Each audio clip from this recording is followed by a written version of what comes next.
Bum, ba-dum. Oh, hello, ladies and gentlemen. How you doing? That's Guy here. I'm gonna bring you. I'm gonna be commentating for the 8th day of the CBL Asia Division knockout stage. Knockout stage. There's a lot. It's just a lot. It's just a bunch. But nevertheless, I do hope you guys enjoy my commentary. We're gonna have the YYY versus BOD, kind of a rematch again. I think BOD took the win the last time. I could double check that information, but maybe I'm just a bit too lazy. Nevertheless, um, I do think I do think it is kind of going to be more interesting at the very least than some of the other matches we have been watching as of late. Mostly because um, oh, Pigman phase has begun. No, no, no, no, no, not like this. Application error just fails on me here. Come on, sweet, sweet honey Jesus, please work.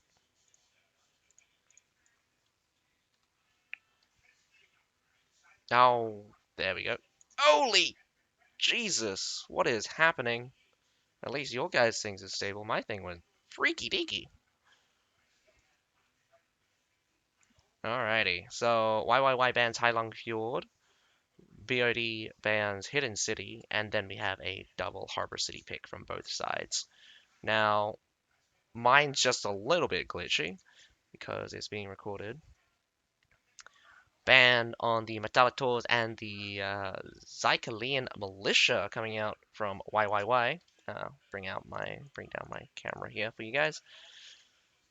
Ooh, Dagrak Lancers. No second ban. Or they're banning the second one right now? Question mark?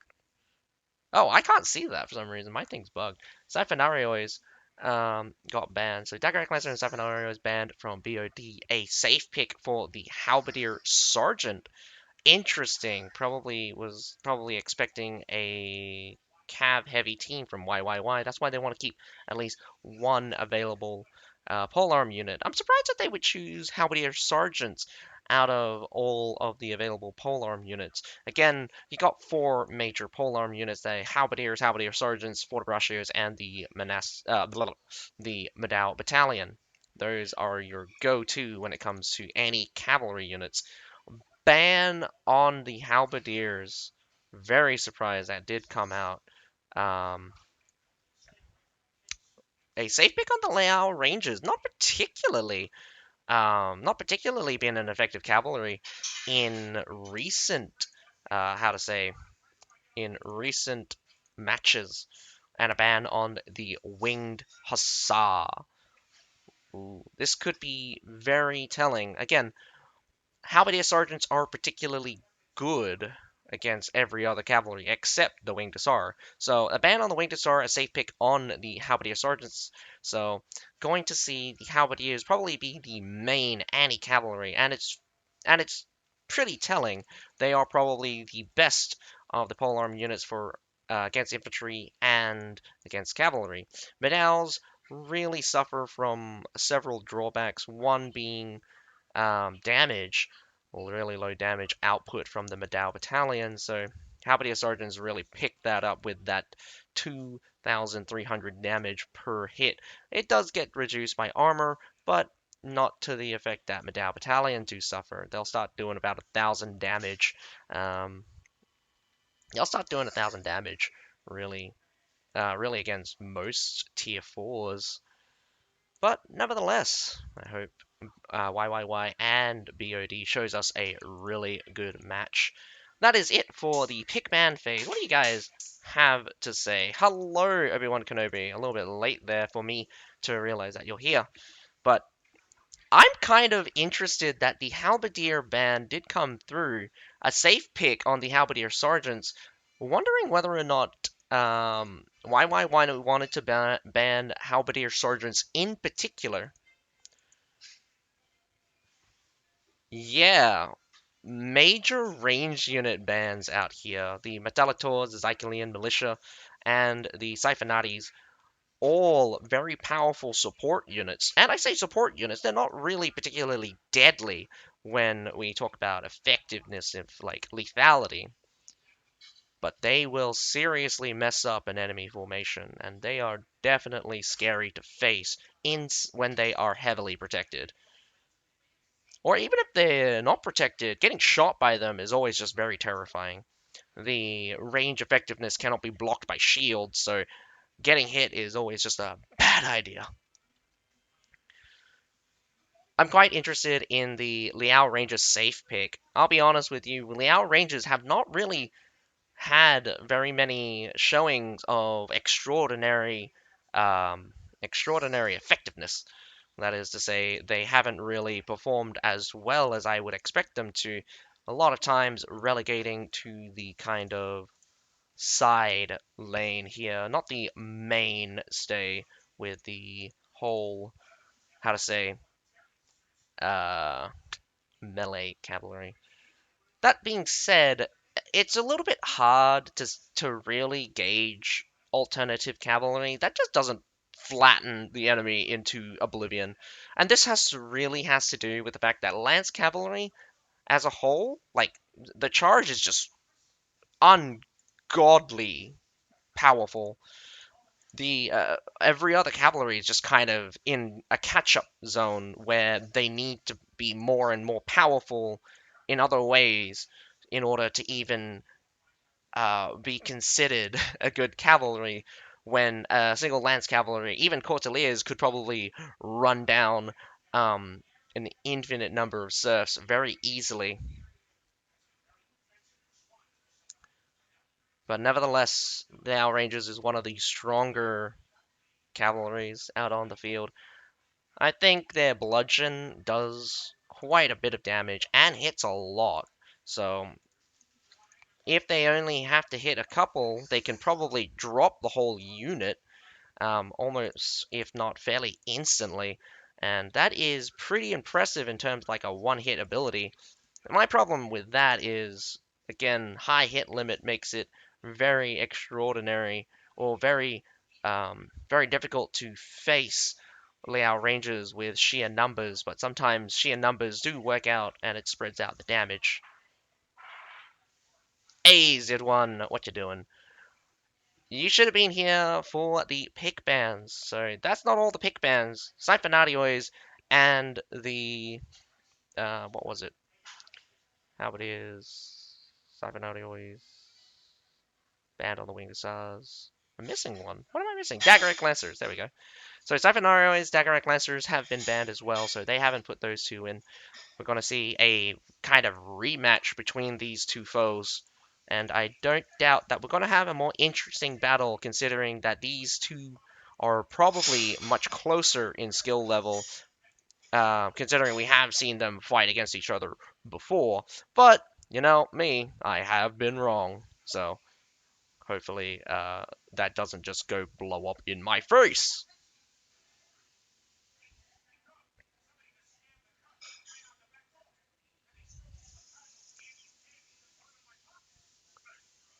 Yep, double times Harbor City. I think Harbor City is kind of going to be the main map. I don't believe we're going to see very many, if not at all, other maps.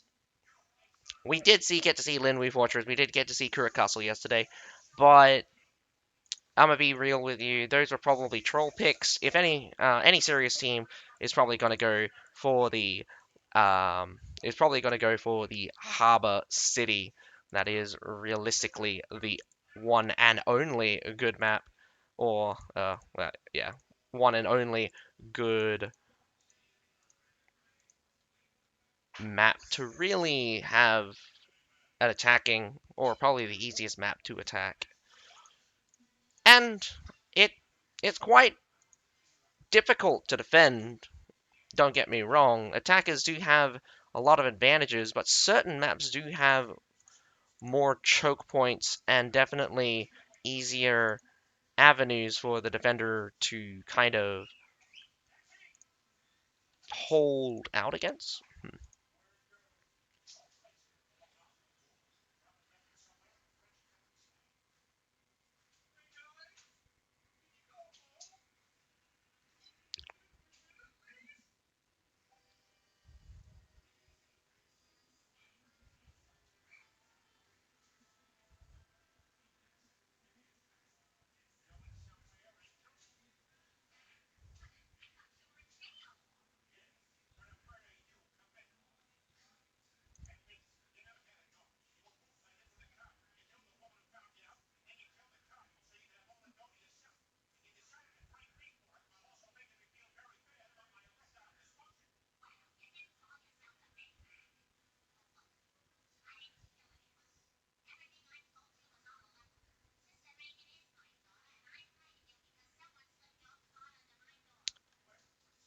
Well, no. After this season, RP as a CB house will be inactive for TW.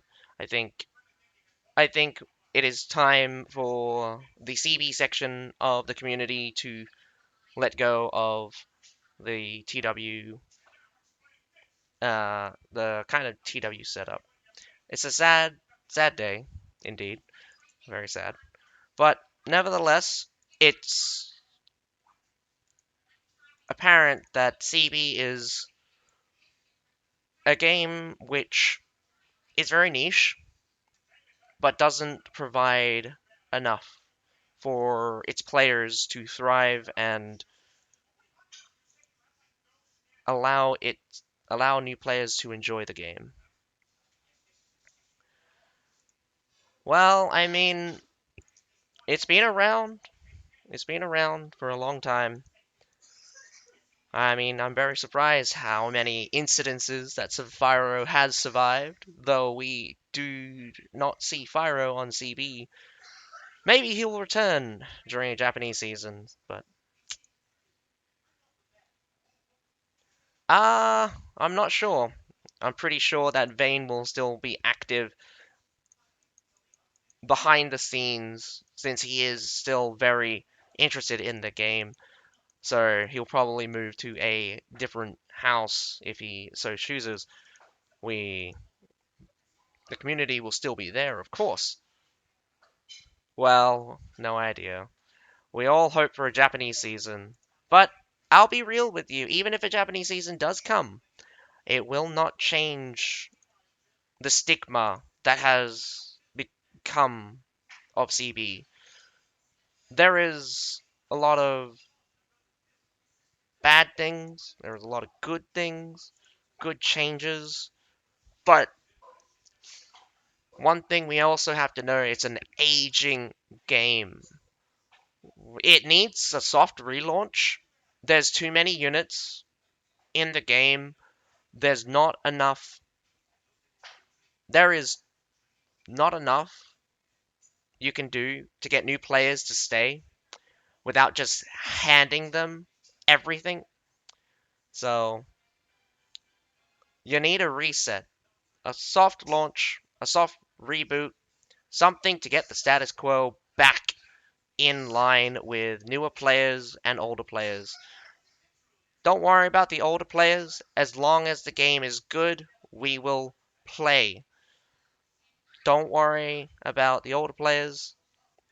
We can suffer a little bit of damage. But the newer players, the wall, the grind, the everything, it is becoming more and more difficult and definitely not sustainable.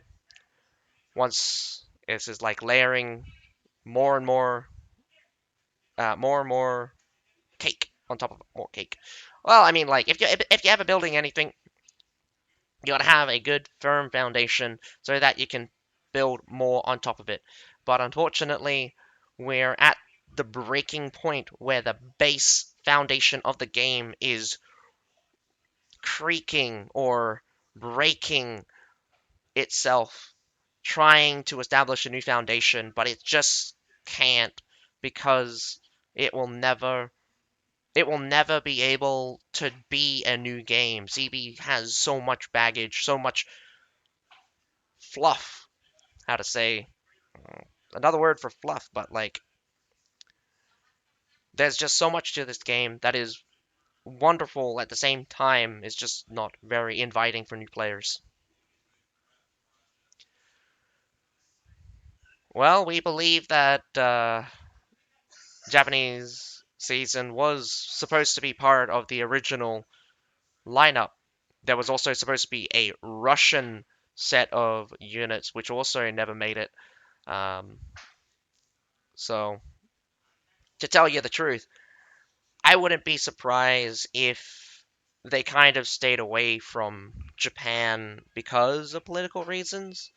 There are definitely creative visions that run contrary to popular or the audience. The developers have never the developers' vision doesn't always align with what the customer wants. And that's not a bad thing. Sometimes the customer honestly doesn't know what it wants, and even if it does know what it wants, it doesn't they don't probably understand that it's probably bad for them. And I say this mostly because there is good changes, there are bad changes, and if you just listen to your audience, sometimes you're going to head into a very bad direction. Particularly if you're listening to a subsection of your audience which have a skewed view. And again, one of them is add more units. That's not a solution.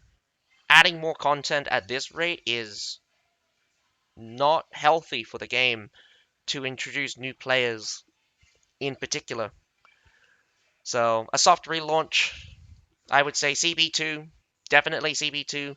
Get rid of a lot of the units. I would say reduce the units down to 3 tiers. Get rid of tier 1, get rid of tier 2.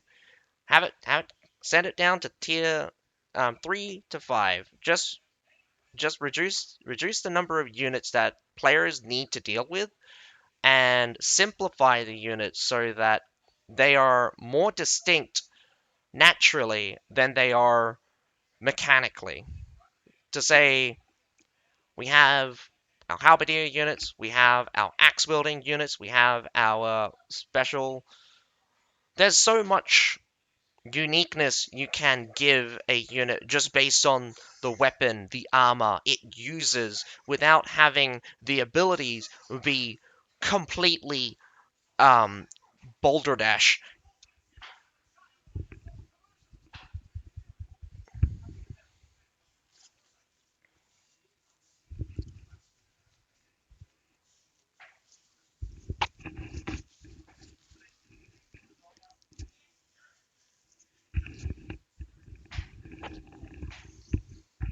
Ugh, something in my ear.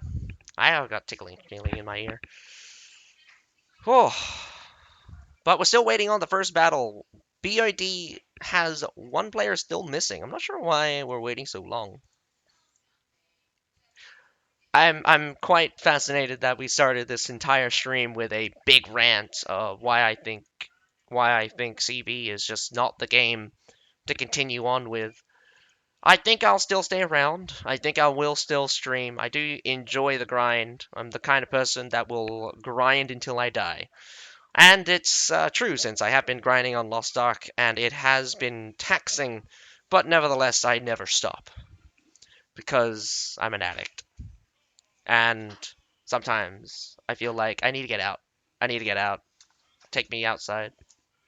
Don't let me stay here. But nevertheless, I hope you guys enjoyed the commentary for a while we are here.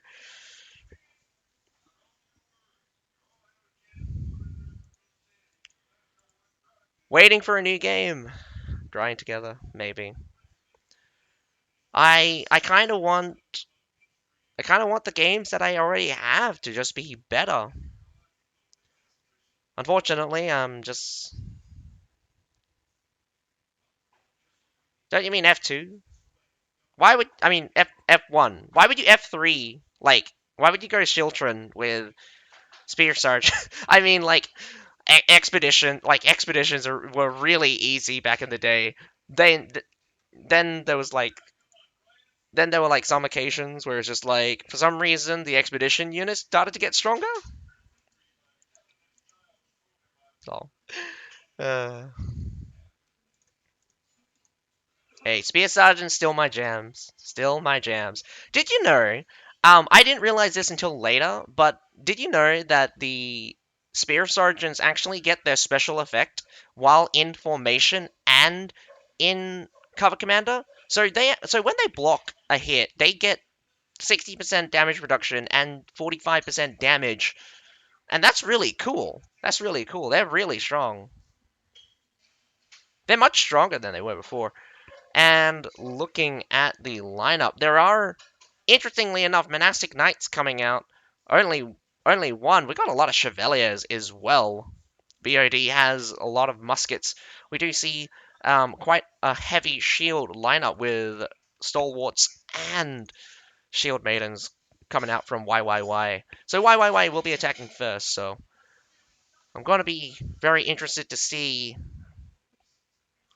There is so many shield units from either side that I'm wondering what kind of strategy these guys have in place to take out a lot of shields, because you can see you're gonna see stalwarts trying to poke each other, and if you've ever been in a stalwart battle, these guys take forever to kill each other.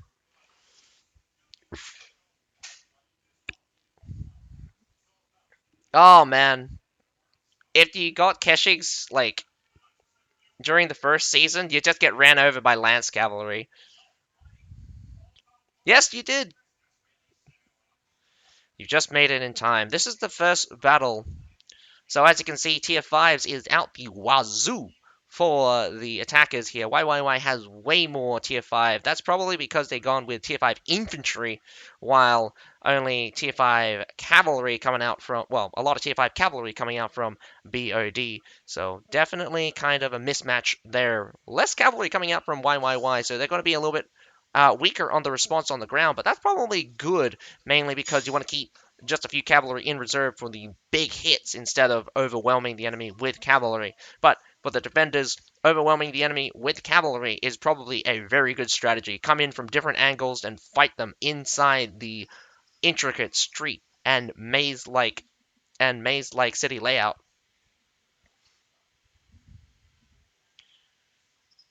Siege towers are being destroyed as we speak. The left-hand siege tower, right-hand siege tower are very low. Middle siege tower seems a little bit healthy, so it's going to take a while. I don't want to hype. I don't want to hype for YYY. They always strong in early stage and will struggle when top 8 stage. Well, we'll see. At this point, I think it is a rematch between the two. YYY versus BOD. So let's take a look. Just a quick second.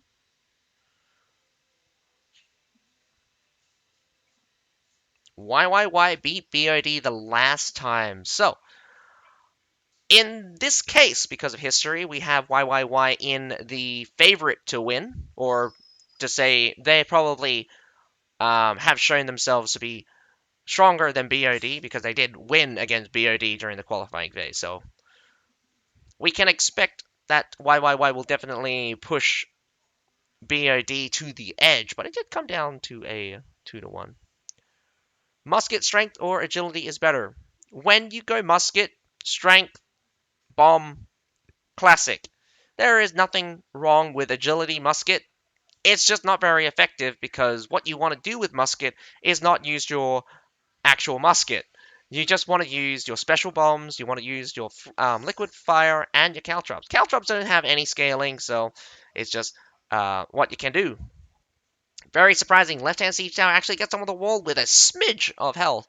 Not very good defense coming out from BOD. YYY does have 2 siege towers up on the wall. This gives them a good opportunity to do a 2-pronged attack, pressuring the wall. But nevertheless, I do think that they have a lot of time, so they should do a little bit more setup. Fighting on the wall, it would be a detriment for either side, mainly because if BOD does hold the siege towers, it will be a heavy fight for this to get up onto the towers from YYY, but YYY can definitely treb the smithereens out of the defending force. Now we're seeing YYY taking the ground, taking the front gate. The main gate is wide open, and we have cavalry stationed nearby. We have border brushers reaching the front gate, sitting there, now unbraced and moving back. YYY didn't go for it, so this could be interesting how BOD sets up. You really need to choke out. You really need to choke out those siege towers, and you need to choke them out fast. We have a entire shield maiden up onto that wall right now, and there is 15 heroes going to go slamming across that left-hand siege tower. This is one of the siege towers that's going to take a long time for BOD to get there, and one by one, they're going to eat heavy losses. So, unable to get set up now. On top of the wall needs more space, so Right now, a squeeze could happen, but it's just uneven forces right now. You need to get in there, get into the back, get into the front. Another stalwarts gets blasted right through, and the rear seems to be heavily pressured by two halberdier sergeants along with some shield maidens, but the turnaround from YYY does look like it's going to be ineffective. The units are in favor for BOD, but where are the heroes? I've just noticed that the heroes have been dropping like flies from either side, and now pushing up from the middle gate. Dominance from YYY, surprisingly killing off the stragglers. They're going to take the wall here as interference happened on the ground. Very surprising start and very interesting middle there. I do think the reversal, the double reversal, was hard to tell who was winning. Indeed, very slow choke there. Unable to keep pressure on either side of the siege tower really led them to collapse one side of their defenses. Now, heavy losses coming out from YYY by the looks of it, and the exchange in total probably actually bad for YYY. So YYY might be down a few units.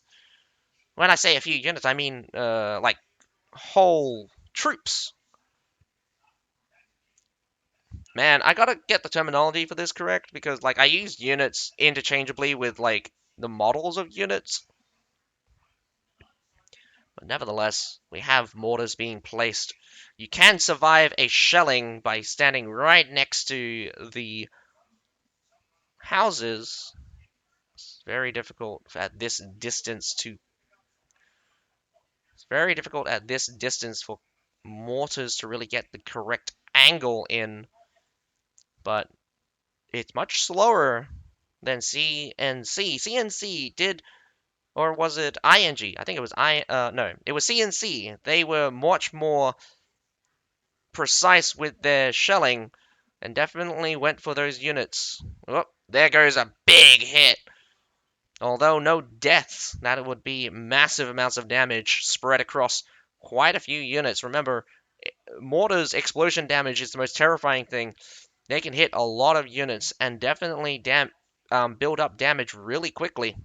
I think it would take around about 6 shots to really wipe out a unit, but oh man, a formation of Fortebraccio and Myrmillones getting hit by a mortar there.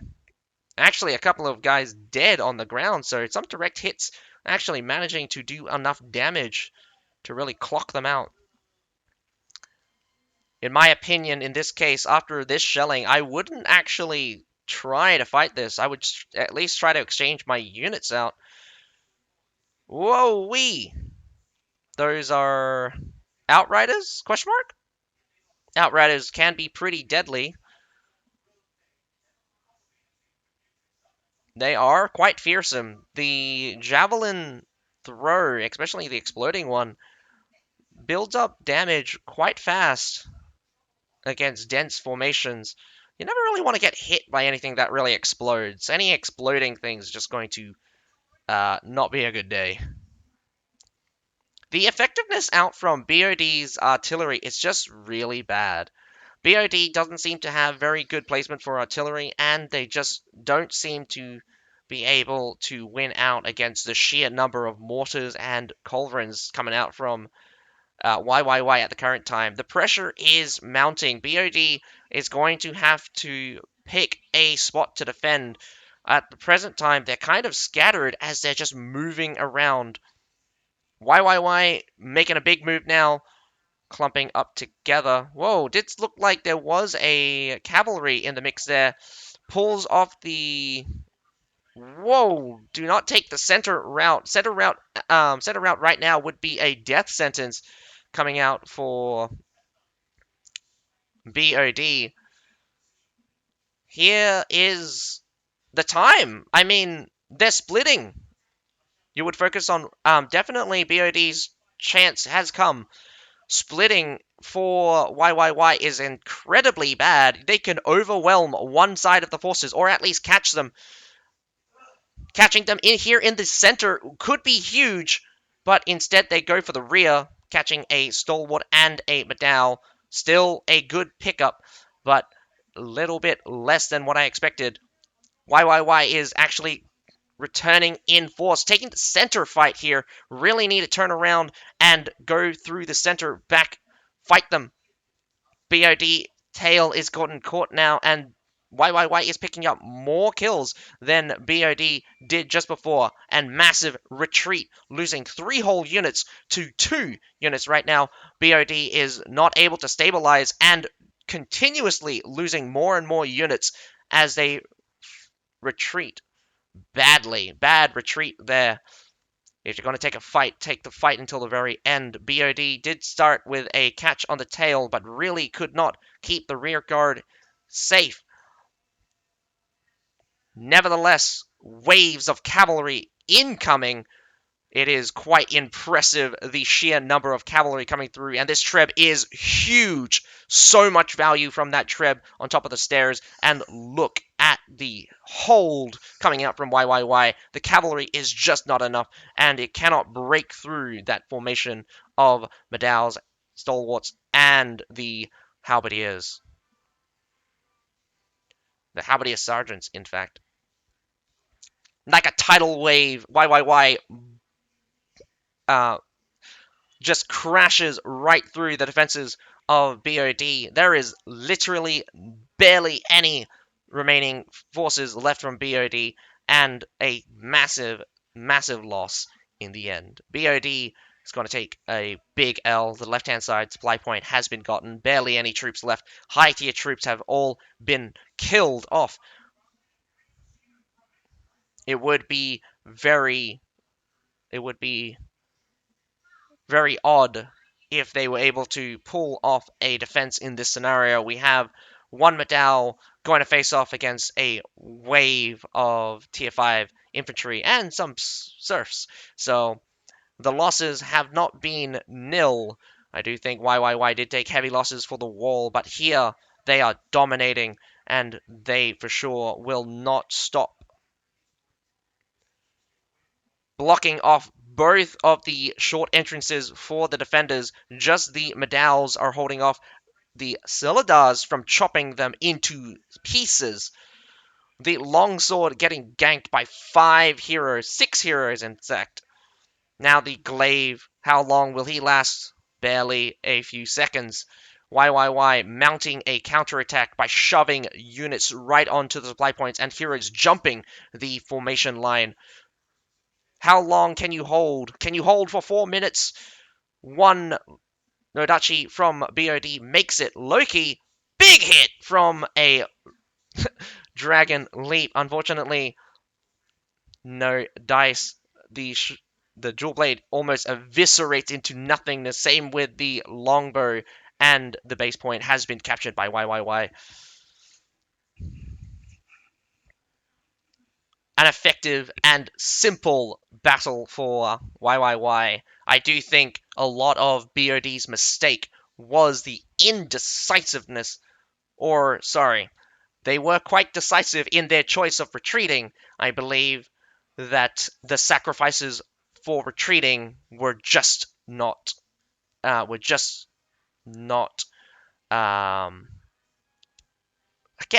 I don't know the word. I'm trying to say BOD choice to retreat and the sacrifices that happened didn't work out. They took too long to kill the Medal, they took too long to kill the Stalwart, and when they retreated, they lost 3 units. And when they finally decided to fight, they fight very badly. A lot of their units were not in a good position. They decided to take YYY from the front in an alleyway on a corner where you're coming down a set of stairs. Really bad, really, really, really bad setup from BOD. Just tactically, so many errors. you could you did have a strong performance on the wall. You traded evenly, and I think that you traded up, in fact, on the wall, but on the ground, massive losses that turned into a landslide victory for YYY. And yes, Mesme, like the counter push into YYY, that Treb was so massive, like insanely massive. I don't even know how many kills that person would have got with Trebs. Not to mention, most of the shit that was Trebbed was cavalry. And I will say this, and I'll say this again. If you're cavalry, don't charge from the front. Why charge from the front when you can charge from the rear, charge from the side? You want to charge from every single angle. Doesn't matter if they're defending it. The point is that if you come in from a different angle with cavalry, even one cavalry getting through will mess up the entirety of the other side. And that is the kind of pressure you need to put when you're flanking. You don't want to just be like, oh, one side's going to win, so I'll stick with that side. No. If one side holds, if one side holds, that means that side is not going to win. So if you're going to just have a front on battle, you have to be confident you can take that front on battle. And I'm gonna tell you right now, that front on battle, you committed really hard in a very bad situation. You have to go down a set of stairs, turn left, and then charge. You would have no space to set up. You had no room to maneuver, and definitely you're just gonna kill yourself on a bunch of brace units. They were just medals, halberdiers sergeants, sorry, and stalwarts. Really, really bad choices were made, but I think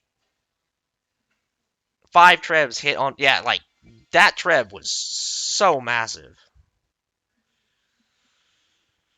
Maybe winged hussars, not particularly. I think they weren't afraid of the winged hussars. Well, I mean, like you should be afraid of the winged hussars if you're going to bring that many chevaliers, because a winged hussar will kill your courtier and your chevaliers. And it's quite interesting that they brought chevaliers with courtiers, and I love the fact that they're bringing a different setup for a unit, but you're just not taking advantage of the strength of the units. You want to overwhelm the enemy when you have double cavalry, but if the enemy is four brace units all in a line together, that's going to be very difficult to break. That's going to be very difficult to break. So even if you were going to use chevaliers to overwhelm your enemy, it's just not a good idea to take them from the front still. I kind of get it that cavalry charge is quite devastating, but it is still limited by the polearm units, and the polearm units are uh, magnitudes levels of stronger than they were before when dealing with cavalry, and particularly halberdier sergeants having the special passive of reducing damage from a cavalry charge for the first hit, not to mention bonus damage, phalanx being the strongest brace formation there is. You also have pedals that reduces damage by 50% and additional 33%, so it's just, again, very difficult to damage certain units with cavalry charges, but you can definitely cause a lot of mayhem for a lot of other units.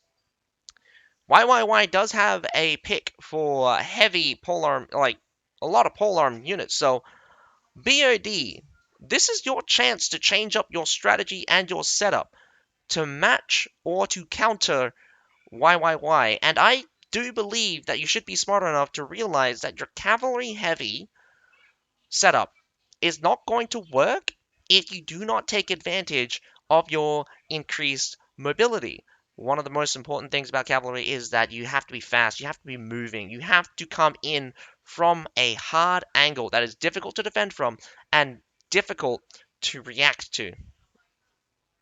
So even if you're coming in, even if there's only so many directions that you can come in from, coming in from a different direction than everyone else is more valuable than you coming in from the same direction as everyone else. Sometimes you just have to be that person to distract the enemy for a brief few seconds in order for your allies to win. There are sometimes unit matchups are really bad and you need to occupy one of the units. Sometimes you can be sometimes you can sometimes you can work out very well with just stalling, being present in different directions. But here we are on the second battle, BOD versus YYY. I do hope BOD does bring back something. At the very least, there was a very strong showing on the wall, even though the choke did come out late. I do think that BOD can take a match off of YYY, at least give them a much harder time than before. YYY is going crazy with the cavalry. This is going to be very interesting. Here we are on Harbor City, and the number of cavalry coming out from YYY is insanity. And this is probably going to be a sally out. I don't doubt it. There are 5 Shield Maidens in the mix. A couple of Shield Maidens with the Chevaliers in tow could mean death and destruction.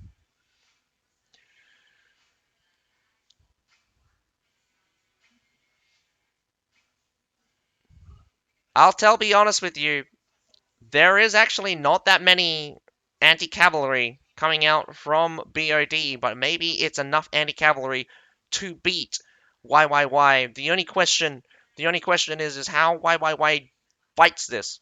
Remember,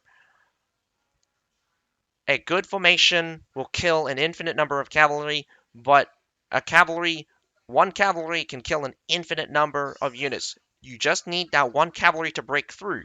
You need to occupy, you need to occupy the anti-cavalry units, and once you do, the formation will start breaking down. And when it becomes more and more difficult to defend against cavalry from many different directions, that is when the formation starts to break. BOD is really going to have to be careful with the units they do have available. Definitely not enough for 30 cavalry, but they can work. They can work with it.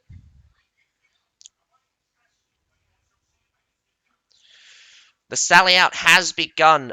Instant Treb, almost like they were predicting it. Big Treb into the center, taking out quite a bit. Did look like BOD was prepared and was expecting it.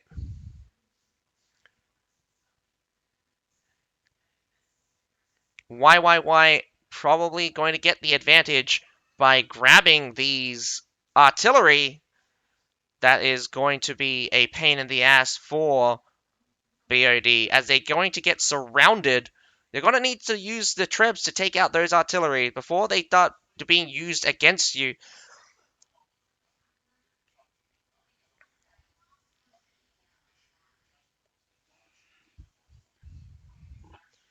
Trebbing onto the wall, taking out something. Weak forces there. The Chevaliers are going to get caught out along with those Shield Maidens. Again, I would definitely take that fight right there. They're going to lose a Chevalier, they're going to lose a Shield Maiden.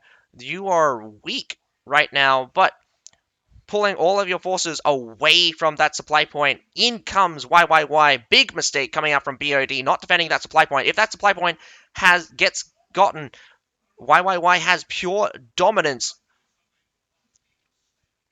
Oh, this could be a very interesting. The Fortebraccios are going to get caught right now. Your Medals are going to have to hold off against all of that cavalry, along with. Again, your tail is getting caught when it really needs to be the rear guard, and it really needs to hold. Not all of you! Why are all of you holding? Get up onto the wall, take it. They are still locked outside. You can shut the front gate, and they will still be locked outside. You can. Damn it! You are so slow. That moment and second of stall means that Y1Y has an opportunity to go through the main gate right now as they charge right on into the attacking force right now. Big reversal right now as the defenders who have been caught outside now have to get back inside of their own city. Shield Maiden still holding up top of the wall, so they're not going to fall easily. Really need to get some more troops up there. But nevertheless, right now we have a big fight happening at the front gate. The sheer number of cavalry just rolls right over. BOD is getting new units right now, but they cannot hold for much longer if they don't get reinforcements. Right now, the A point is being gotten. The Chevaliers have basically dominated what is there, and even if they haven't finished off the pike units, the forces that are there are slowly dying. YYY takes a massive L with that charge. Those monastic knights, I thought they would at least take a little bit more from that, but that was kind of like an even exchange. Chevaliers, go. The crossbows are being a pain in the butt for YYY right now. Ooh, being alone right now, Imperial Pike Guard is going to fall. The ground game is for YYY. They're going to grab this supply point back. The cavalry is fast and able to make it to the action much faster. So YYY is going to have to revolve around their anti-cavalry units really fast. But the problem here is that most of the anti-cavalry units have probably already been killed, using the Chevalier's crossbows to be super effective against, or were super effective against the cavalry units. Anti-cavalry units. There is only a halberdier unit out on the field right now. We have stalwarts, 2 stalwarts, 1 halberdier sergeant. That is not enough for the number of cavalry, and everything else that is not anti-cavalry is just going to die. There are 2 halberdiers, 2 stalwarts. You're going to have to really, really rely on those 2 units to kind of win the day. There is so much cavalry here on the ground, and I don't care if you have more units. You do not simply just beat this number of cavalry just from having more units. You actually need units that can deal with cavalry. Do not forget as well, Chevaliers are a combination of a cavalry and crossbow. Most of the time it's crossbow. You can come in with Chevaliers and Courtiers, but good hit. Gonna aim for those Demez crossbowmen. Get those Demez crossbowmen out of the field. You can angle the shots onto this pile. There is so many cavalry just piled on here. Why have you not hit it yet?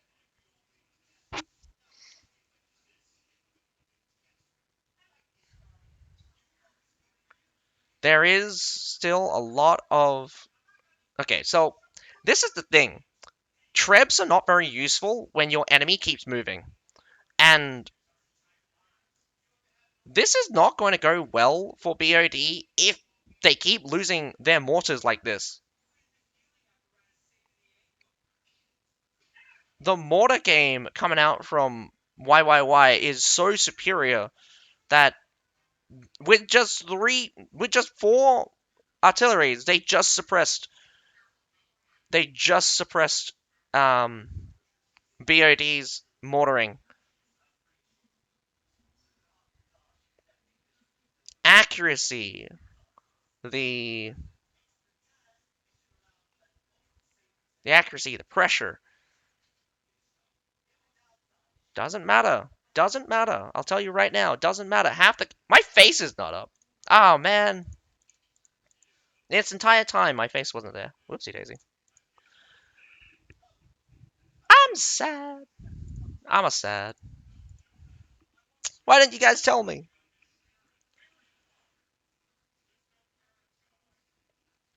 And that's true.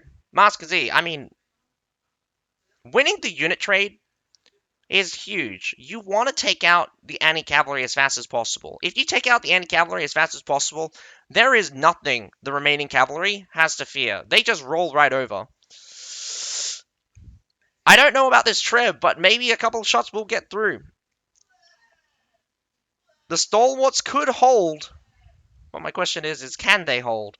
The rear is being held by a stalwart as well. Where's your halberdiers, which are...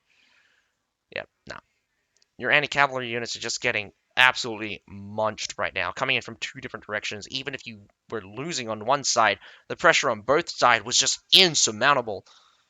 Unable to defend against the sheer wave of cavalry, BOD is in a very bad position. The remaining infantry has no shot at defeating this much cavalry, and they cannot even defend against this much cavalry.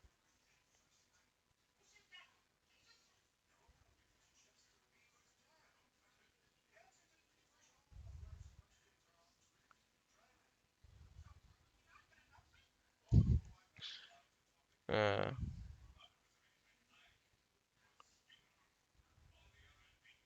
BOD, BOD really, really getting their asses handed to them by YYY. I think it was a miracle that YYY was defeated by BOD the last time, or like YYY won 2-1 against BOD the last time. But I'm saying is that the fact that BOD won a match, I can't even remember what happened, but I'm pretty sure it was a bloody miracle because at this point, right now YYY has shown that they know what to do when they're with their cavalry. The only problem is that little bit of indecisive, well, like strange decisiveness coming out from BOD.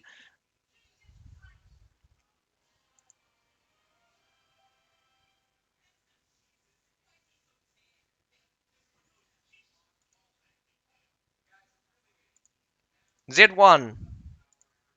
BOD's from Asia.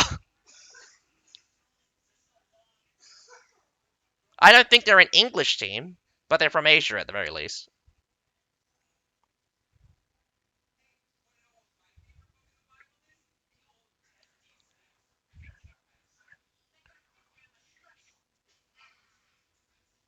Man, imagine saying don't trash talk, Vane. Stop trash talking. And this is just the thing. There is still a lot of cavalry out in force for YYY. If BOD manages to kill them all, and it does come down to a surf battle, they still have a halberdier. They have massive amounts of serfs. These serf units could be huge, but there's at least 3 tier 5 cavalry out in force for YYY. A lot of serf units from either side. I don't doubt that it's going to become very, very difficult for BOD to have confidence down on the ground after just getting rolled over like that. But 6 minutes to go. We could be surprised. We've kind of evened out on the units, and this could really be a sign that the cavalry is almost gone. But the fact that YYY was able to overcome the so many of the any oh, this might be a bad move actually. Halberdiers are set up though. You could defend this halberdiers with your lives. As long as you defend this halberdiers sergeant with your lives, you could win.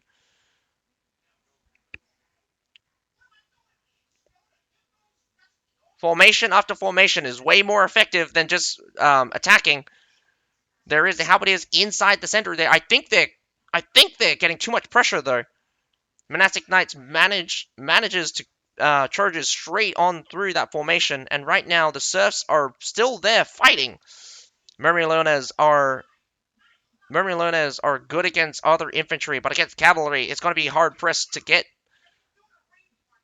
kills. We're clocking really low on cavalry right now. BOD actually winning that exchange.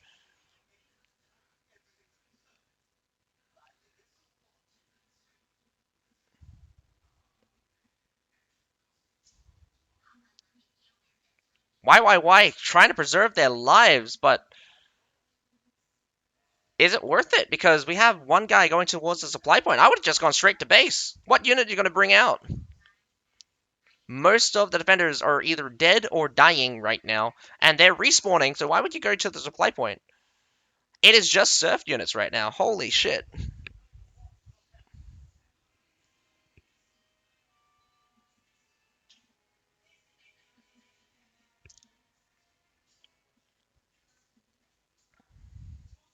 BOD could still win this. It's just surf units now, so this is just a sheer test of hero killing potential. Which side is better at hero killing? That is going to be a good question. This longbow manages to escape. Or not. It is trying. It is honestly trying to escape. Oh my goodness.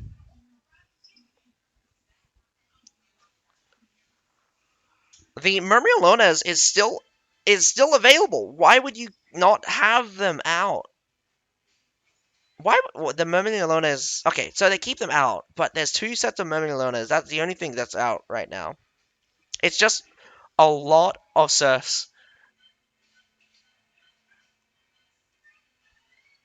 A lot of surfs. Both sides just down to surf units right now. I'm not even sure if there's any permadeaths, but there is 8. It's telling me 9 heroes for BOD and 8 heroes for the defenders. 3 minutes to hold. I wouldn't have thrown in the Murmurlones so quickly. I would have waited. I would have waited. Did they retreat? Half retreating here. Oh, BOD making a big mistake by splitting up like this. Backside again, getting absolutely overran. You might get the superiority here on the supply point. BOD dropping the ball massively. The entire backside just gets completely trashed. Coming in now is only going to ensure your death as just the swarm of heroes just kill one by one. BOD is losing troops and losing heroes fast.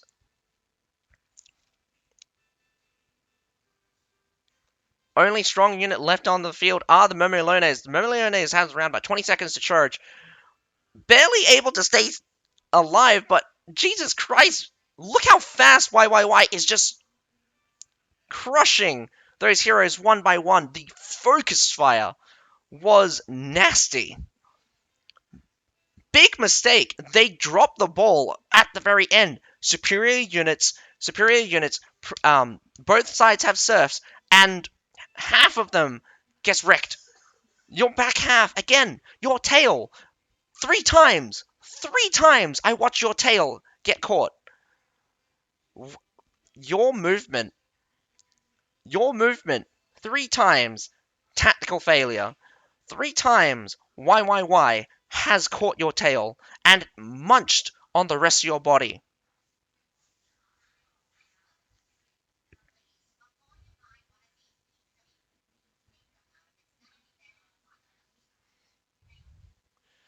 They did use the artillery. The thing was is that YYY was very good at destroying them.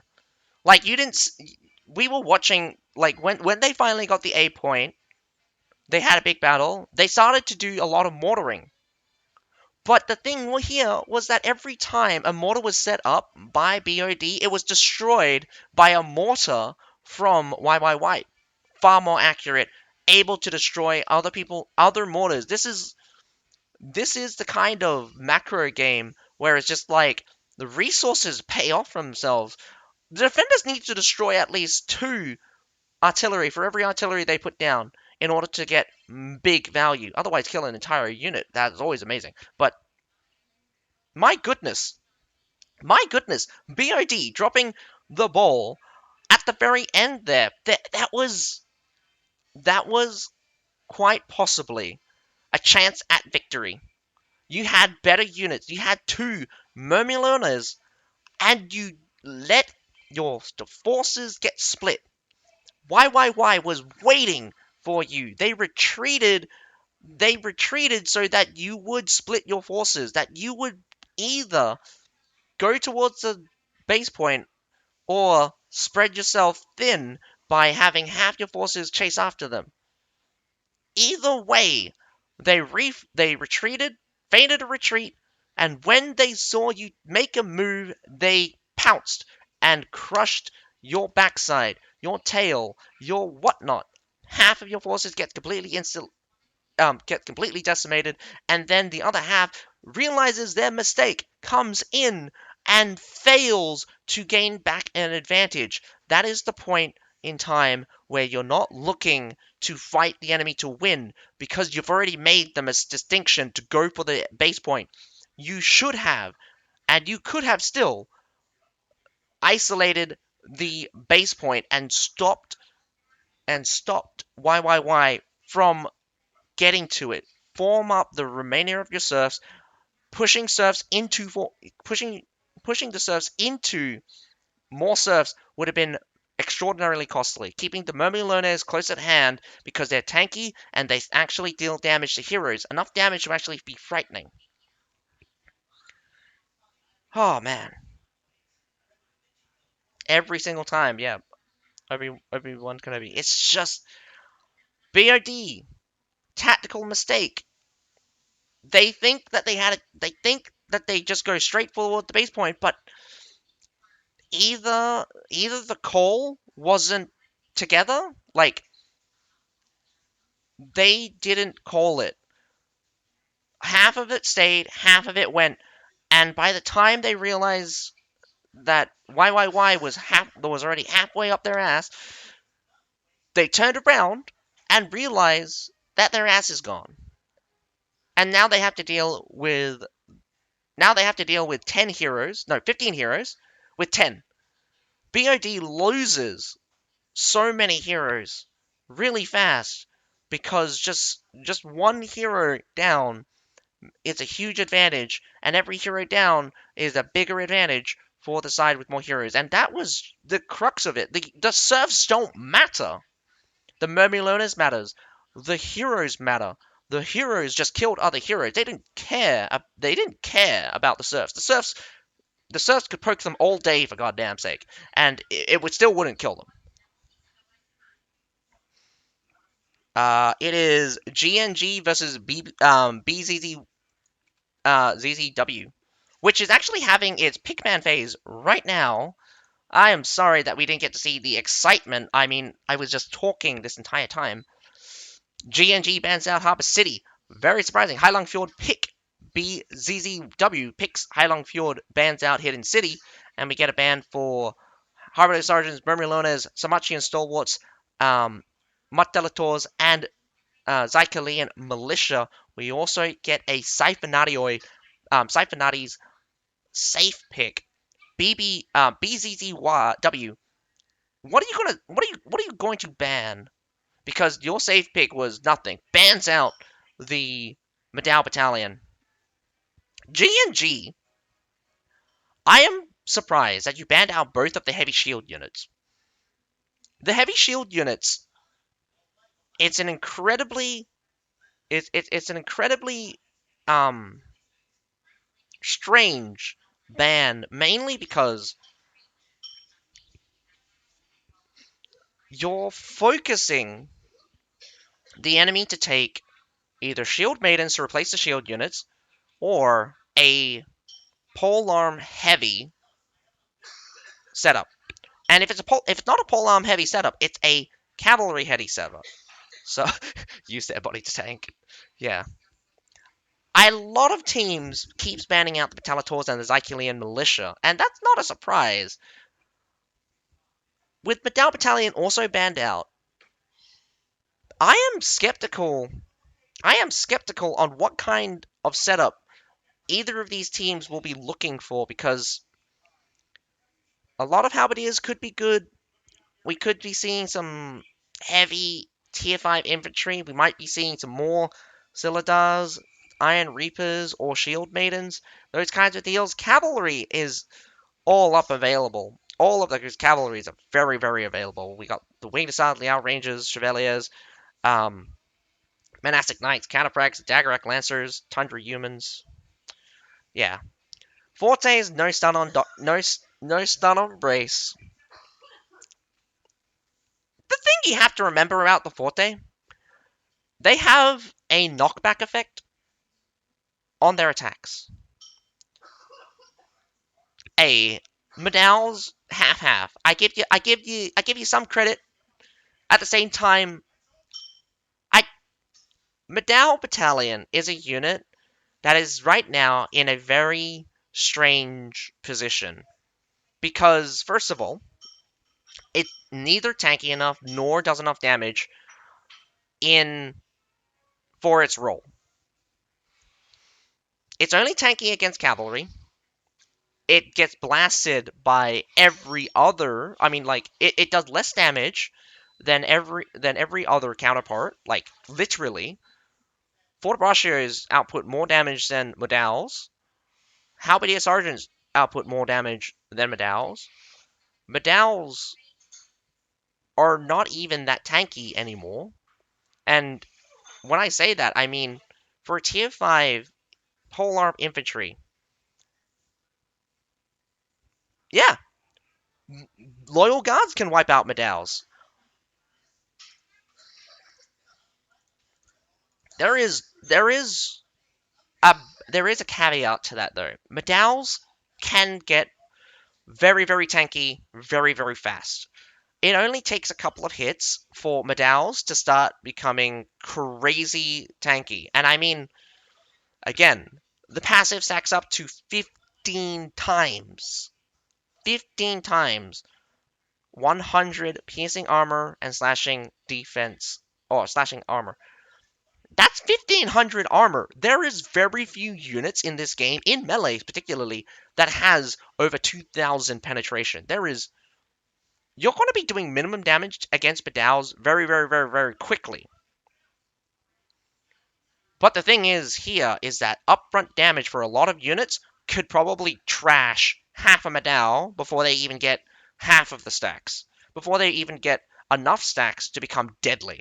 And this is very important. Madals are not upfront tanky, so they are very susceptible from getting charged into and blown up.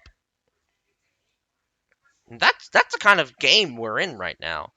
We're arguing whether or not a unit just gets blown up and can't do anything. Oh man, the low damage out from Madal, yeah, pretty much. All right, I'm gonna be right back.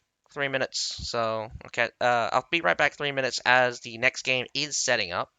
So I'm gonna grab some water, otherwise I'm going to dry my throat out.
I would agree with you, Zid1.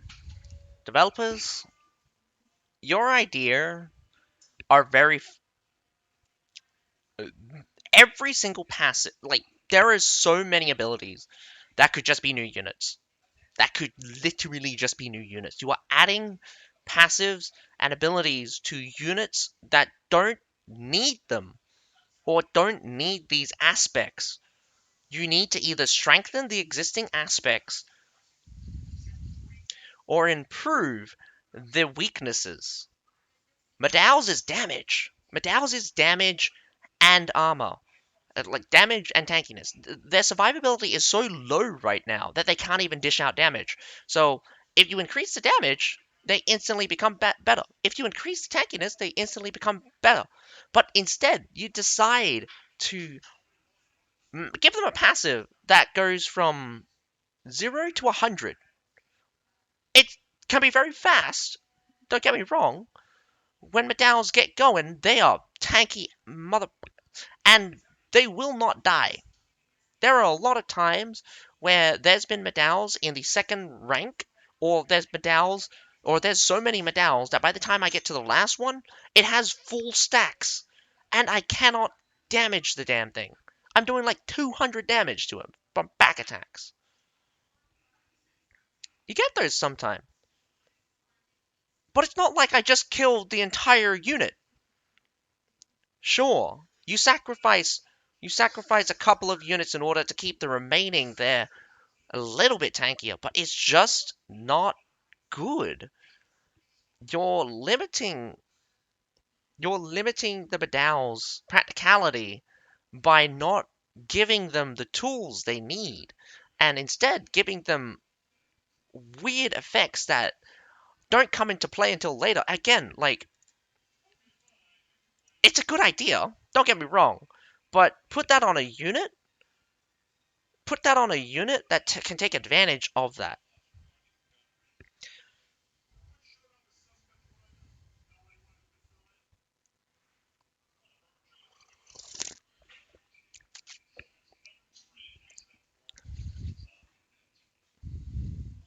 Give it to a unit that is designed for that passive. Medows are not designed for that passive, so the passive is wasted. It's not designed to withstand attacks, or it's not designed so that while it attacks, that it gets tankier and tankier and tankier. It has no ability to stay alive. What's the passive? Every hit in Medow defense and Medow order gives the Medow battalion 100 armor for slashing and piercing. It stacks up to 15 times and lasts 3 seconds. If you didn't know, Medow Order is their attack skills where they stab, has a 4-second cooldown. Medow Defense, which is their brace, has a 4-second cooldown. You can leave them in Medow Brace, and every single attack is going to give them more and more armor. Here's the thing, though. They are not going to survive the few seconds of engagement when they are weaker, do less damage, and just clearly outmatched against most units right now. A loyal guard is going to drop 5, maybe 10 Medows in contact with you. They're gonna shove that stalwart right up in your Medows, brace in front of you. You can Carnage, you can Medow Order. You're gonna kill like what? 7 of them as well? 10 of them as well? Then what? You just traded with a tier 4 unit for the same number of models.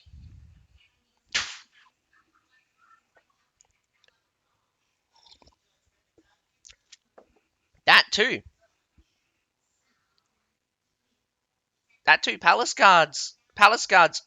Not only, not only do palace guards also can one-shot Medows by charging. Like, the charge itself will do damage. The brace then does damage, and they have 40% damage reduction. 40% damage reduction for 5 seconds. So what is the Medow going to do? Nothing. Their damage is already so low that they can't even kill they can't even kill any of the palace guards in that scenario. So you lose half the unit, and then the other half is just sitting there stacking up armor, and you're going to be very tanky, but you're going to be absolutely fucking useless.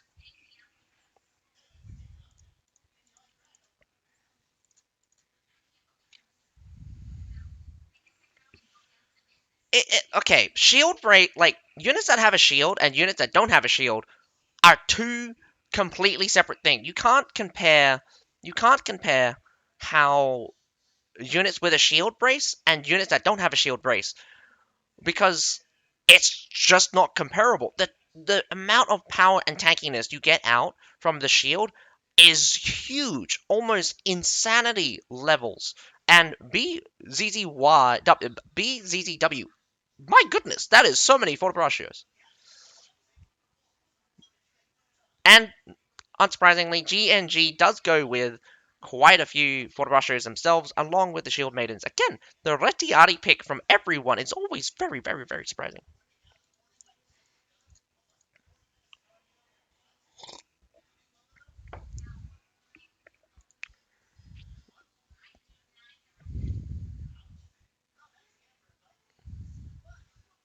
Forte, Pistachio.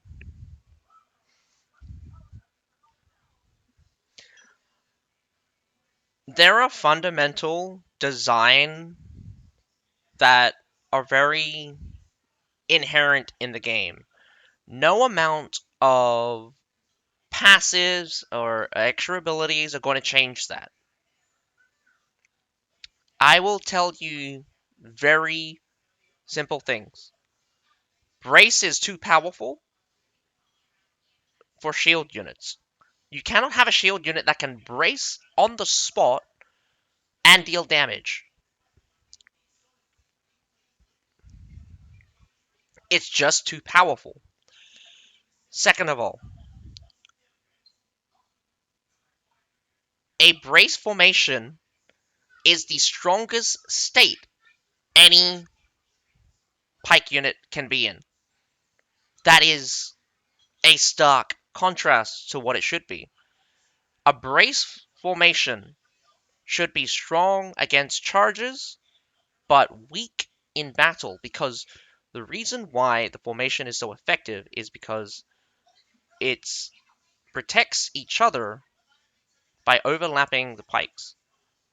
But in this game, they're not protecting each other by keeping the enemy at bay. They literally are doing more damage in that brace formation than if they were to be in attack. The most powerful thing that the spear or pike has is the range. But they deal less damage with their normal attacks than they do in brace, which is, again, not ideal.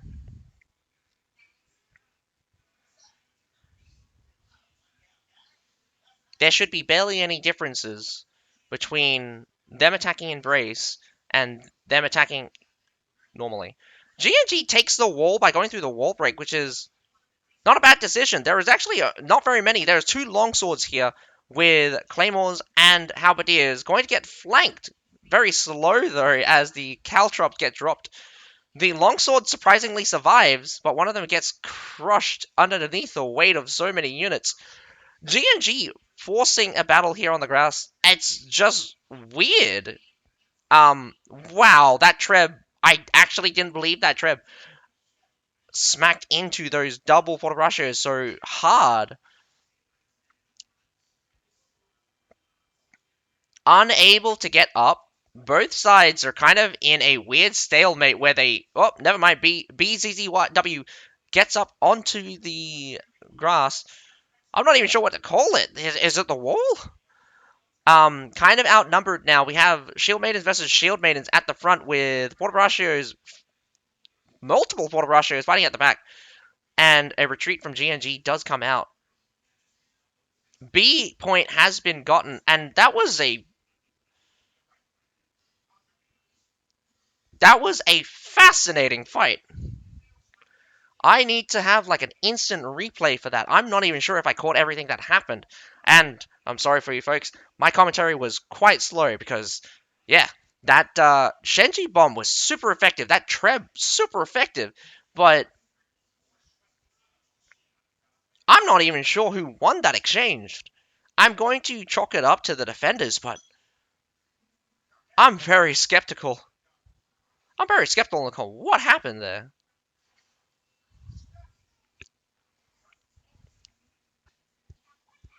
Lots of cavalry from either side. I mean, lots of cavalry from the defenders is still available, but Water Barrages is still very powerful. That's 32 units able to hit you from I would assume 8 meters away. I don't know how long that pike is, but it feels like it reaches like 8 meters away.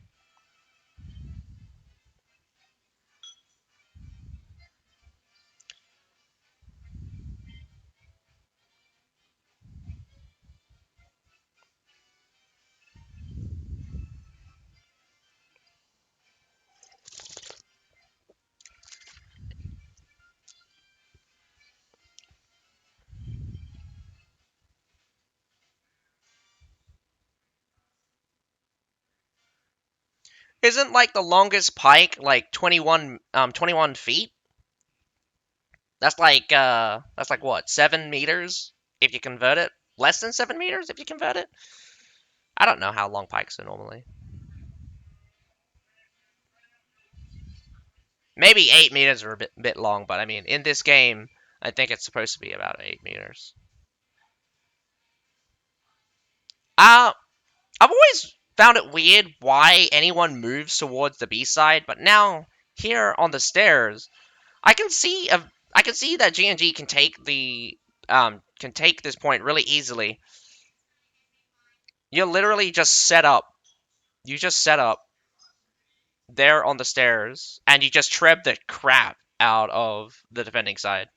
Like this is the moment where going down now from the defenders is actually a bad idea.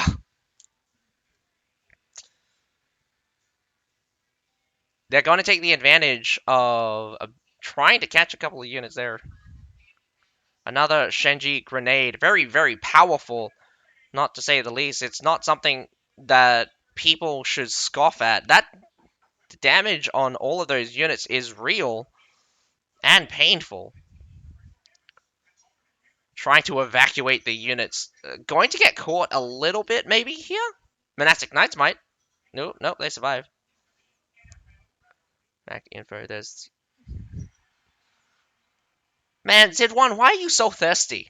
Stop being so thirsty. Stop just, like, saying that they're gamer girls.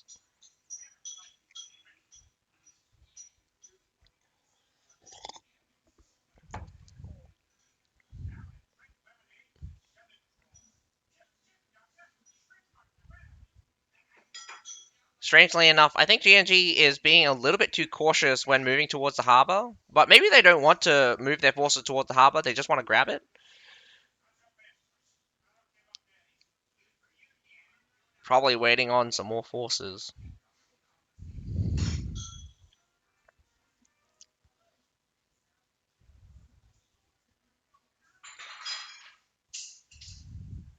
You think so? GNG versus CNC? I don't think that's what's happening. This should be the lower bracket. Or wait, no. Maybe no. YYY will face off against CNC. YYY will face off against CNC. GNG is going to face off against BPJT.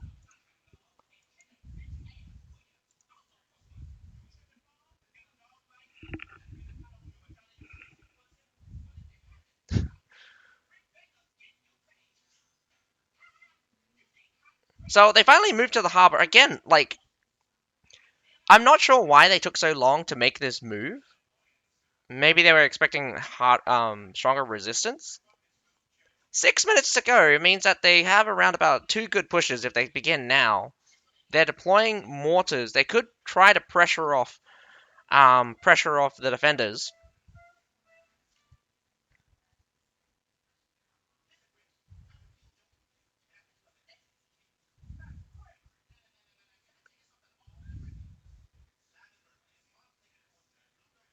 Which is good. They stay together and they definitely taking fights that they definitely should win, and they are winning. Getting caught on the backside is, again, cannot be helped. Again, when the enemy starts counterattacking, it becomes very difficult to maintain formations, especially when you're retreating.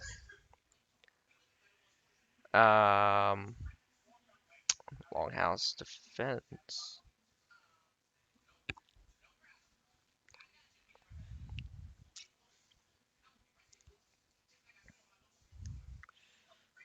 GNG is doing really good with the mortaring right now, and it's super painful watching all of these units getting hit by so many mortars. That's a lot of halberdiers that are just getting absolutely boned. I'm not sure how many you killed, but definitely wound. All right. If I was BZZW, I wouldn't take this fight. You are so wounded right now that this is really bad. Depending on how you angle it, though, you could actually win out big. I say that, but goddamn X-Raiders. Shield Maidens will kill.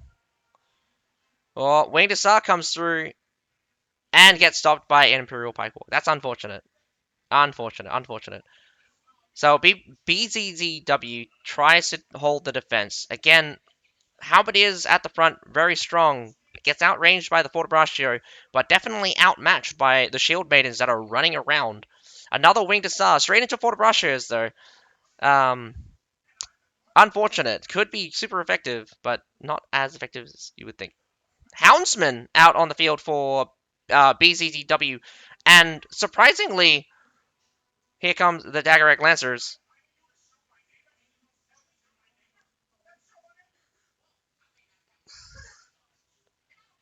Again, that Fortebraccio is being a real pain in the butt as it kills another Daggerack Lance. Not completely, though. I think it might have walked off.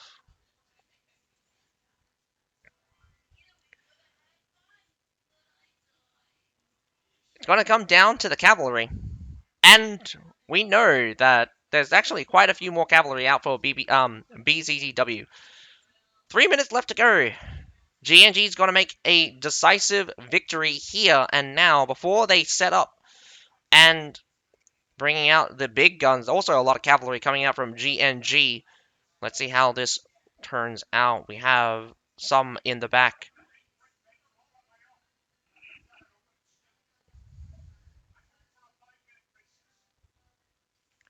And that's the good thing. GNG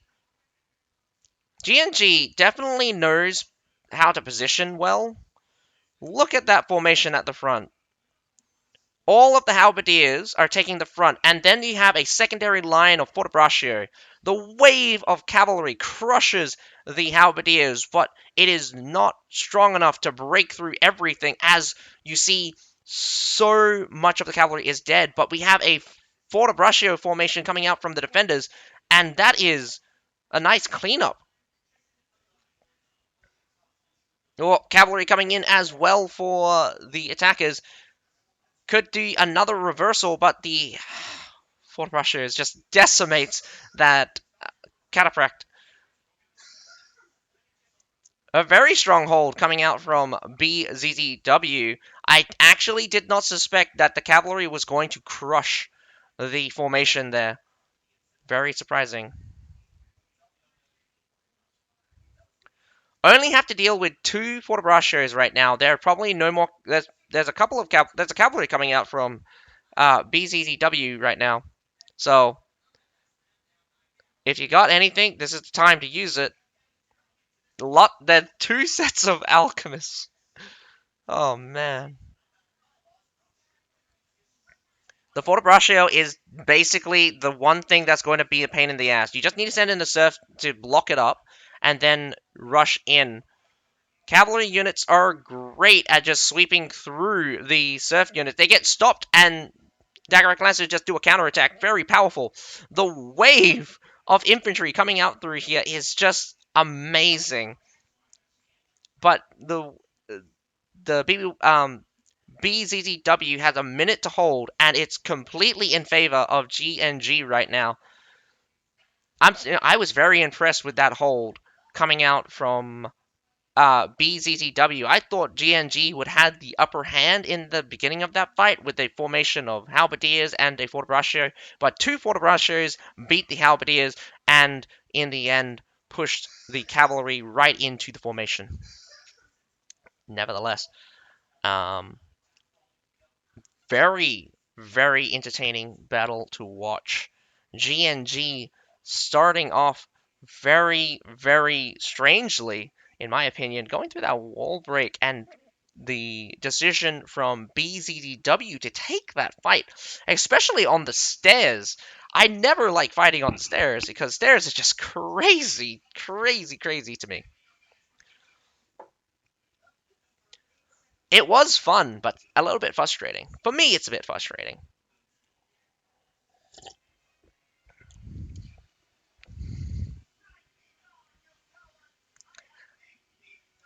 I don't think that BZZW is out just yet.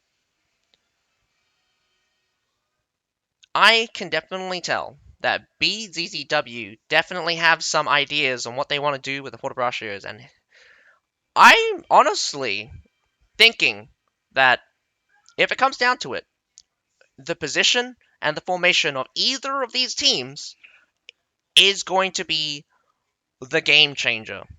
How they set up their units as the engagement starts, closing off as many gaps in the formation and strengthening any weak spots that might occur when an attack happens.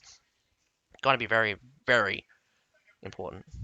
I think GNG's movement can make any heavy Their infantry movement's so tight, but yeah, too slow.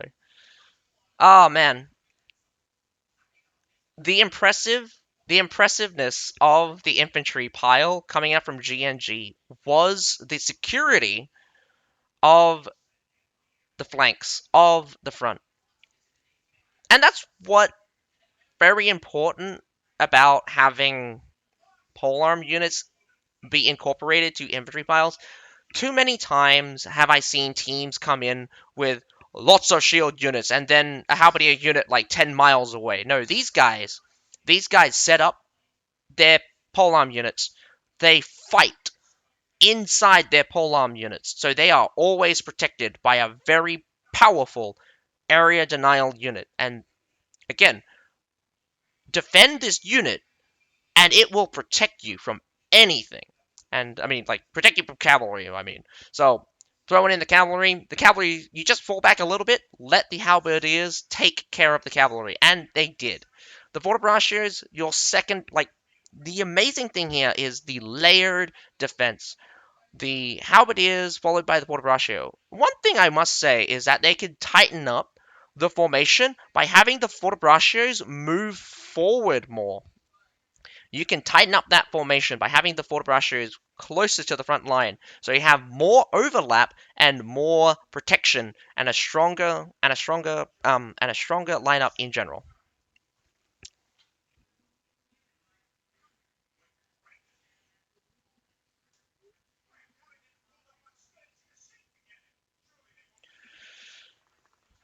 I love their gameplay, my style of gameplay, but GNG will always lose to hero killing teams. That is their weakness so far since past four CBLs. It's true. There are quite a few teams that concentrate on units more than heroes do end up weaker in the hero department, but I would say that units are more powerful than heroes to the point where if you set up your units well, you can use your unit to protect you and kill the enemy hero, or I mean like kill the enemies in general. It's less of a situation of where heroes with units still can get killed by heroes who focus on them or focus on heroes. But I think the units are just generally strong enough to protect you from heroes jumping on you, and that's a good thing. I think impact from heroes still need to be there, but the units also need to have a sufficient how to say impact against heroes, a threatening presence at the very least. Too many times have, especially shield units, just like a hero just looks at it and just like tap tap tap. I'm gonna just hit you real hard. It's it's just that situation where you can't be a good unit commander if you're worrying about heroes too much. So heavy armor generally keeps you safer and allows you to survive. So hero killers are again weaker against units than they are against well, they're weaker against units, so they will die faster. And I don't doubt that GNG's preference for heavy armor might bite themselves in the butt when the unit count starts to drop down to serfs. But hopefully that doesn't happen, because otherwise GNG might find themselves hard pressed to kill anything.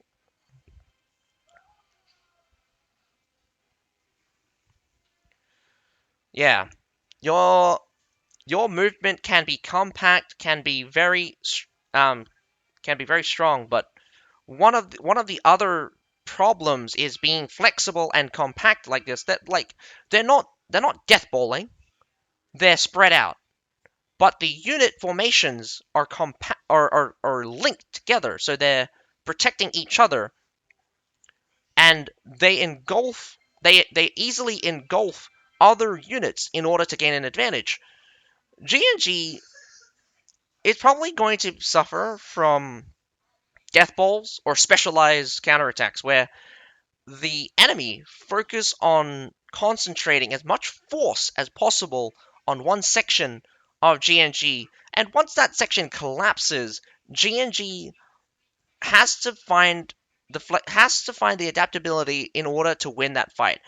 But sometimes, when push comes to shove, you really need to counter that pile with your own one. So yeah, when push comes to shove, heavy armors are the best, but when you want when you want to take out the leading cause, which is the heroes, heavy armors don't exactly cancel out other heroes. Heavy armors can definitely can definitely pin other heroes down, but they're not exactly threatening to, again, many of the medium armors. So far, we're looking at a very heavy cavalry lineup coming out from GNG here on Heilong Fjord. We have less halberdiers this time, which is very interesting. Good formation of infantry, so more susceptible against cavalry. Has a lot of cavalry by themselves. Going to have to probably rely on these Fortbrashers to hold that rear. BZZW, probably expecting it, did see quite a few anti-cavalry come out, so it's going to be very interesting.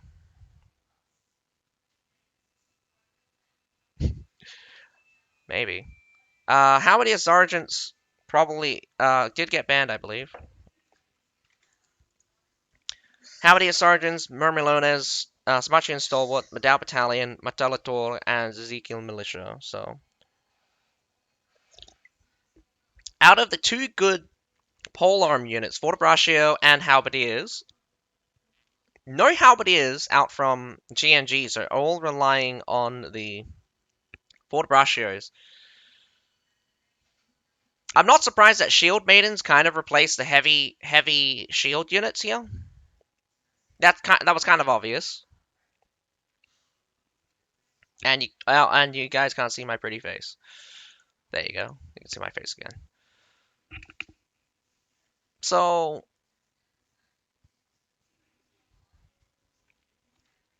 the timing of things is going to be very important.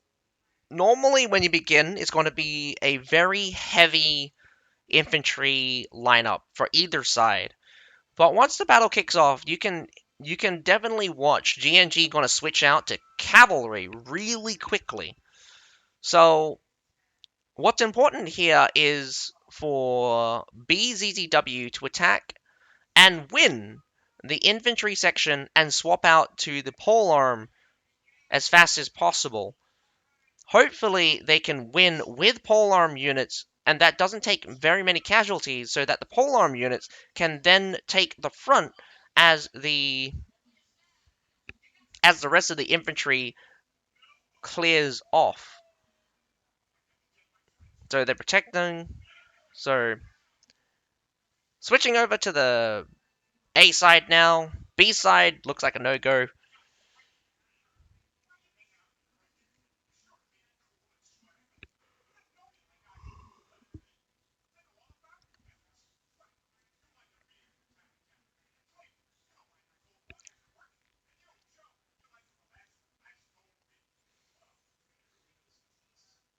The wall here might get defended heavily if they try to go through the wall break here. I do see an artillery. I do believe that if they want to go, also the flamers Overwatch, deadly flamers shooting into that hallway. I sometimes like ranged units are placed to the side of, well, that platform there when you go to A. Sometimes I jump up in order to kill those ranged units or at least scare them off. Even if I die doing it, it's much better than letting them just continuously fire in.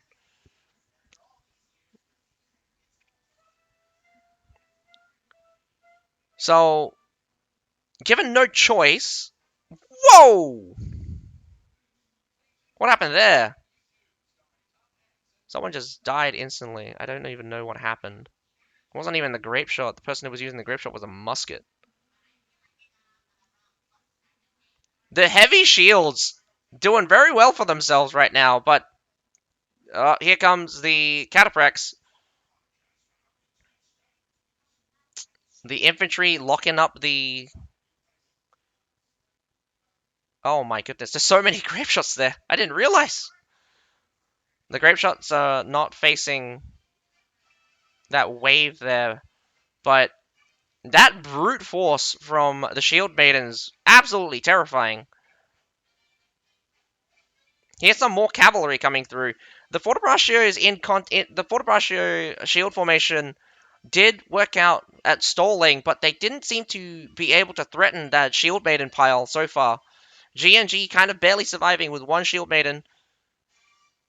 We have some Chevaliers now rocking up, using, not even sending the cavalry in, but using the crossbow's special abilities in order to clear them off. What is surprising here is how long that shield maiden survived. That shield maiden, whoever's controlling it, survived for so long. Even completely outnumbered against a lot of cavalry coming through as well.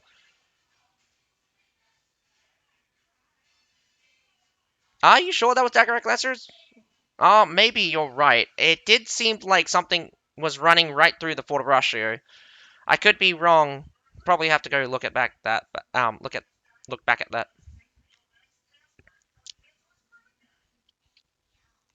G&G starts off really strong. I actually honestly didn't believe that they would win that exchange, mainly because the primary formation gets blasted through. Secondary forces kind of trades evenly, and then finally when the cavalry starts rocking up, it just looked like a done deal. But maybe I'm definitely underestimating the grape shots that are coming here from the sides. I think they just lost a whole bunch. Super effective artillery coming out from G and G. What are you doing? What was that, Wingdasar? Wingdasar gets pulled off halfway through a charge. Gets shots to pieces, though. Doesn't even matter. The Chevaliers would have killed them. BZZW is a sitting duck here. It's getting surrounded by grape shots. And I mean surrounded by grape shots here. Oh my goodness! The Shield Maidens are rocking up against each other, and again, GNG is winning.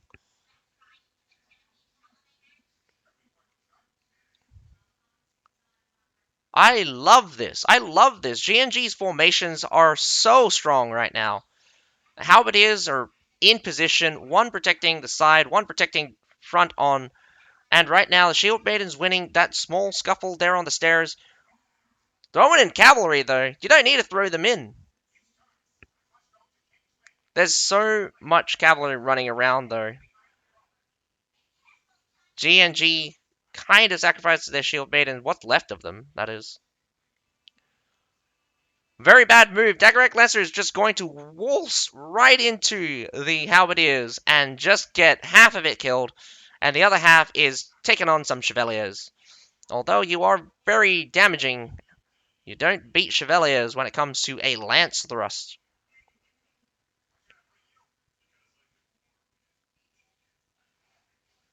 Probably to stall with the cavalry, I do agree, Obi-Wan Kenobi.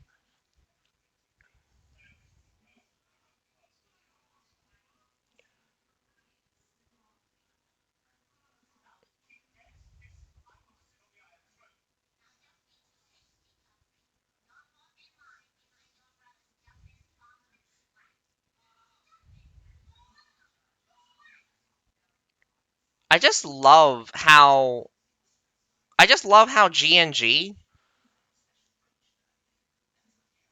look how aggressive BZZW had to be in order to break through the line and formation.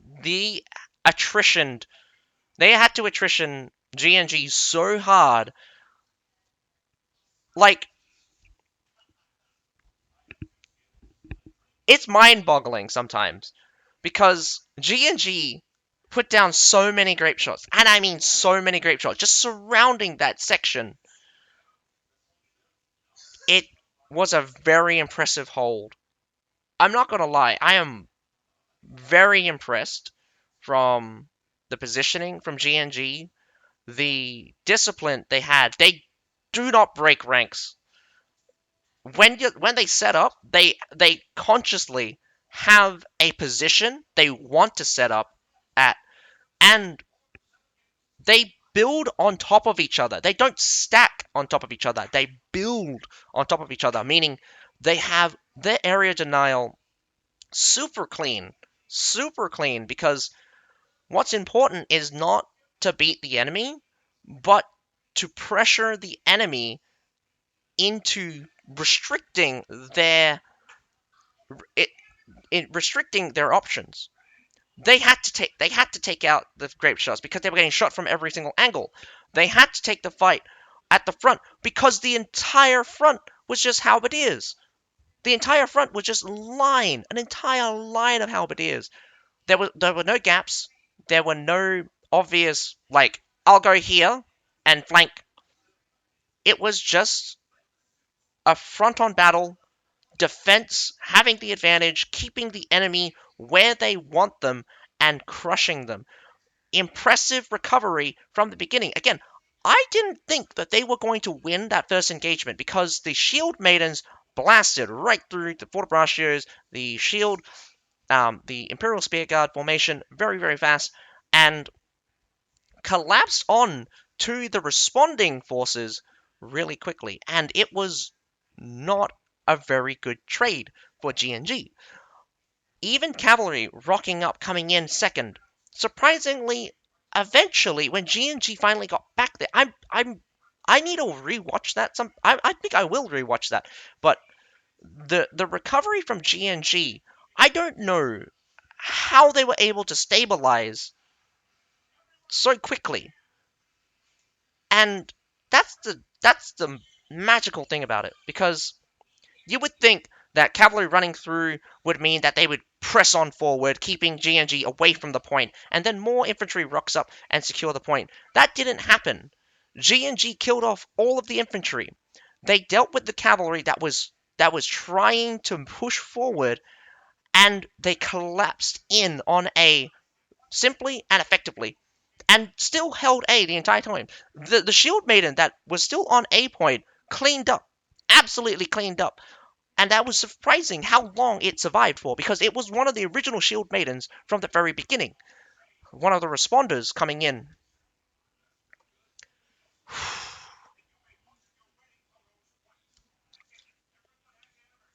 It's times like this where two teams kind of it's kind of like when two teams like this fight and exchange units, it's so much more interesting than watching one team just completely decimate another team, because you focus more on how they move. You focus more on the strategies they use, the units they use. So much better watching the attrition become the strategy. Yeah, I love a slugfest. I definitely love a slugfest. Oh, alrighty. Closing off. There is no matches for there's no matches on the 31st, which is a Saturday. No matches gonna happen on the 1st, and no matches gonna happen on the 2nd. So New Year's and the 2nd. Oh wait, hang on. So Sunday and Monday, there's no matches. We won't get a match until Wednesday. So the match on Wednesday is going to be ING versus Nope, OISU versus TL. And this is the lower bracket. This is the lower bracket. Um, and then following on the Thursday, I believe this is the lower bracket again. So whoever wins from ING versus Nope gets to fight SSR. OISU and TL, whoever wins out of that gets to face YS. The I do believe CNC and BPJT is going to. Okay, so CNC should be fighting YYY happening on the Friday, and then we should get BPJT versus GNG on the second set on the Friday. So the next 2 days, which is the Wednesday and the Thursday, going to be loser bracket stuff. So it's going to be a kind of like a 3-day break for CBL. So anyway, to close this stream up, I do think it has been a quite enjoyable watch. Although I think YYY was a little bit flexing there on BOD. I was quite frustrated watching BOD though. GNG, my goodness, man, you show the kind of battle which I wish all matches strive to be like, because it's so much fun watching you. It's so much fun looking back at your tactics, and I definitely believe that although you are not the best team, you are definitely one of the teams that strive to be the kind of team that relies on strategy, formation, and definitely doesn't rely on sheer mechanical skill, not to mention brute force. A lot of teams rely on brute forciness, which, again, kind of relies on a little bit of macro plays, but I don't, I don't particularly get to see it spread out like this. Nevertheless, YYY winning against BOD 2-0 there on Harbour City. Following that, we had GNG versus BZZW. GNG winning 2-0 against BZZW on Hailung Fjord. Closing up for today. So I hope you guys enjoyed the stream. But other than that, my name's Azakai. Have a nice day. I'll see you on the Wednesday in the New Year's. So, bye for now.